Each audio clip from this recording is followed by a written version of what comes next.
मिट्टी से जुड़ी मेहनत, खेतों में बीतता जीवन। किसान हर दिन सोचता है घर चलता रहे, आज भी और कल भी। मौसम बदलते हैं, फसलें बदलती हैं, खेती के साथ साथ घर की जिम्मेदारियां भी चलती रहती हैं। भविष्य की इन्हीं जिम्मेदारियों को पूरा करती है एनपीएस, जो किसानों के कल को नया भरोसा और पेंशन की पक्की गारंटी देती है। एनपीएस भारत सरकार के अंतर्गत पीएफआरडीए के द्वारा एक विनियमित योजना है जो किसानों के लिए बुढ़ापे में पेंशन सुनिश्चित करती है।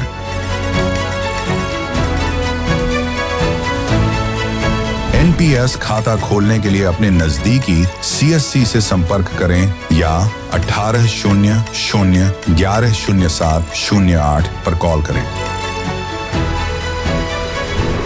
पेंशन की पक्की गारंटी के लिए एनपीएस जरूरी है। अख्ख्या महाराष्ट्राला तुफान पावसाचा तडाखा, वादळी वाऱ्यांसह गारपीटही होणार।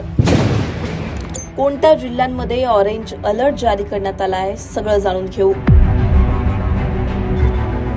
महाराष्ट्रातील हवामान गेल्या काही दिवसांपासून कमालीचं बदलताना दिसतंय। भारताच्या विविध भागांमध्ये सक्रिय पश्चिमी वाऱ्यांचा प्रभाव, वाऱ्यांची चक्रीय स्थिती, सातत्यानं तयार होणारे पश्चिमी विक्षोभ यामुळे विजा, गारपीट आणि वादळी पावसाचा इशारा हवामान विभागाने दिलाय। हवामान विभागाने पुढचे 2 दिवस महाराष्ट्रातील काही जिल्ह्यांना ऑरेंज अलर्ट जारी केलाय। म्हणजेच काय तर या भागांमध्ये तुफान पाऊस होणार आहे। हा पाऊस नुसताच बरसणार नाहीये, तर मेघगर्जनेसह, त्याचबरोबर विजांसह आणि तुरळक ठिकाणी गारपिटीसह हा पाऊस येऊ शकतो, असा अंदाज हवामान विभागाने दिलाय। तुफान पावसाच्या रडारवर असलेले नेमके जिल्हे कोणते आहेत ते जाणून घेऊ। सॅटेलाइट इमेजनुसार कमी दाबाच्या क्षेत्राचा प्रभाव महाराष्ट्रातील विदर्भामध्ये पाहायला मिळतोय। कर्नाटक, तेलंगणा, मध्य प्रदेश या भागांमध्ये सुद्धा कमी दाबाच्या क्षेत्रामुळे तुफान पावसाचा इशारा देण्यात आलाय। हे कमी दाबाचं क्षेत्र सक्रिय होतंय आणि त्यामुळेच महाराष्ट्रातील अनेक भागांमध्ये पावसाचा ऑरेंज अलर्ट जारी करण्यात आलाय। महाराष्ट्रात दक्षिण मध्य महाराष्ट्र, मराठवाड्यातील अनेक जिल्ह्यांमध्ये विजांसह पावसाचा इशारा देण्यात आलाय। 30 ते 40 किमी प्रति तास वेगाने सोसाट्याचे वारे सुद्धा या भागांमध्ये वाहण्याची दाट शक्यता वर्तवण्यात आली आहे। आयएमडीने जारी केलेल्या मॅपनुसार 18 तारखेला अनेक जिल्ह्यांमध्ये ऑरेंज अलर्ट जारी करण्यात आलाय। विदर्भामध्ये वर्धा, चंद्रपूर, गडचिरोली, यवतमाळ, त्याचबरोबर मराठवाड्याचा विचार केला तर बीड, धाराशिव, लातूर, त्याचबरोबर हिंगोली, नांदेड या भागांमध्ये ऑरेंज अलर्ट आहे। सातारा, सांगली, कोल्हापूर आणि त्याचबरोबर सोलापूर या भागांमध्ये सुद्धा ऑरेंज अलर्ट जारी करण्यात आलाय। या भागांमध्ये मेघगर्जनेसह विजांच्या कडकडाटासह तुफान असा पाऊस बरसेल असा अंदाज हवामान विभागाने दिलाय।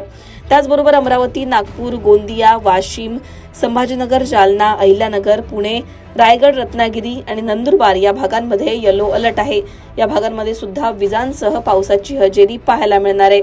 19 तारखेला सुद्धा जळगाव, नाशिक, संभाजीनगर, अहिल्यानगर, जालना, बीड आणि परभणी या भागांमध्ये ऑरेंज अलर्ट आहे।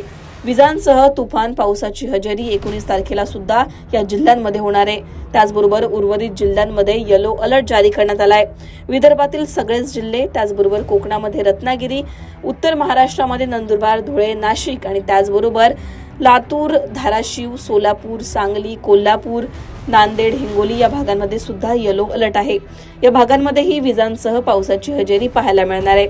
20 तारखेला पावसाचा जोर कमी होणार असल्याचं दिसतंय। विदर्भातील जिल्हे सोडले तर नांदेड, लातूर, धाराशिव, सोलापूरमध्ये सुद्धा पाऊस आहे। उर्वरित जिल्ह्यामध्ये 20 तारखेला पावसाचा जोर कमी होणार असल्याचं दिसतंय। 21 तारखेला सुद्धा तुरळक ठिकाणी पावसाची हजेरी पाहायला मिळतेय। फक्त लातूर, धाराशिव, सोलापूर, सांगली या भागामध्ये ढगाळ वातावरण असेल आणि काही ठिकाणी हलक्या ते मध्यम स्वरूपाच्या पावसाच्या सरी कोसळतील असा अंदाज हवामान विभागाने दिलाय। 22 तारखेनंतर मात्र पावसाचा जोर महाराष्ट्रामध्ये कमी होणार असल्याचं चित्र पाहायला मिळतंय। 22 तारखेनंतर पुन्हा एकदा उष्णतेची लाट अनेक जिल्ह्यांमध्ये पाहायला मिळू शकते, तापमानात वाढ होऊ शकते। पण सध्या तरी पुढचे 2 ते 3 दिवस महाराष्ट्रातील अनेक भागांमध्ये ऑरेंज अलर्ट आहे। तुफान पावसाची हजेरी हवामान विभागाने वर्तवलेली आहे। तुमच्या भागामध्ये सध्या कशा प्रकारची परिस्थिती आहे, तिथे कशा प्रकारचं वातावरण आहे, तुमच्या भागात सध्या पाऊस पडतोय का, हे आम्हाला कमेंटमध्ये सांगा। लोकमतला सबस्क्राईब केलं नसेल तर सबस्क्राईब करायला विसरू नका।